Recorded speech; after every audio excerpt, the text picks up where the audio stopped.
नमस्कार, आपण पाहताय कोकण वार्ता न्यूज. कोकण वार्ता न्यूज मध्ये आपलं सर्वांचं स्वागत. पाहुयात बातमी सविस्तरपणे.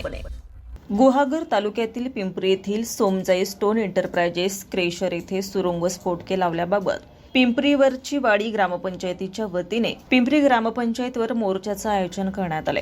ग्रामपंचायत पिंपरी आपल्या अधिपत्याखाली असताना सोमजाई स्टोन एंटरप्राइजेस क्रेशरने धोकादायक सुरुंग स्फोट घडवून आणले आहेत.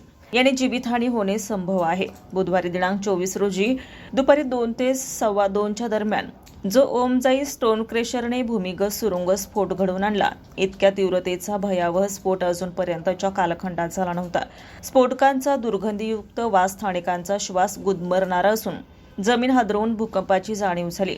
ग्रामपंचायतमध्ये सकाळी 10 ते सायंकाळी 5 वाजेपर्यंत उपलब्ध असते, पण या अनुषंगाने वरचीवाडी रहिवाशांनी ग्रामपंचायतीमध्ये धाव घेतली. तेव्हा स्थानिकांच्या निदर्शनास आलं की ग्रामपंचायतीमध्ये ग्रामसेविका, सरपंच आणि उपसरपंच किंवा ग्रामपंचायत सभासद यापैकी कोणीही उपस्थित नव्हतं.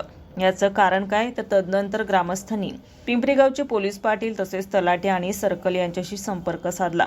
ते तातडीने ग्रामपंचायत ऑफिसमध्ये उपस्थित होते. ग्रामस्थांनी त्यांची व्यथा लिखित स्वरूपात व्यक्त केली.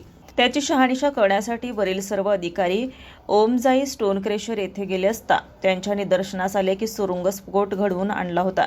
या निवेदनावर सर्व ग्रामस्थांच्या सह्या आहेत. कोकण वार्ता न्यूज प्रतिनिधी रियाज ठाकूर, रत्नागिरी. ताज्या बातम्या आणि नवनवीन घडामोडी पाहण्यासाठी आजच आमच्या कोकण वार्ता न्यूज चॅनलला लाईक करा, सबस्क्राईब करा आणि बेल आयकॉन प्रेस करा आणि पाहत रहा कोकण वार्ता न्यूज.